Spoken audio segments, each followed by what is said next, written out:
নমস্কার বন্ধুরা, রুমা রান্নাঘরে চলে এসেছি। আজকে আমি করে দেখাচ্ছি বরবটি দিয়ে একটা রেসিপি করে দেখাচ্ছি। এই যে বরবটি কেটে নিয়েছি ছোটো ছোটো করে। বরবটিগুলো মিক্সার জারে নিয়ে নেবো। ওটা কাঁচা লঙ্কা দিয়েছি। আজকে রেসিপি বরবটি বাটা। এটা আমি বেটে নেবো। বরবটিটা বেটে নিয়েছি। কড়াইতে তেল দিয়েছি, শুকনো লঙ্কা ফোড়ন, আর দিচ্ছি কালো জিরে, আর দিচ্ছি নুন, আর দিচ্ছি চিনি অল্প। ফোড়নটা হয়ে গেছে, এবার বাটাটা দেবো।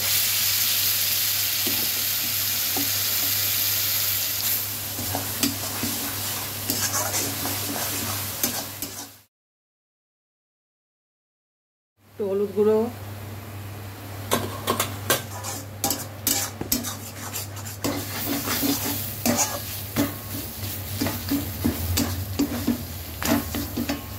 এটা আমার হয়ে গেছে।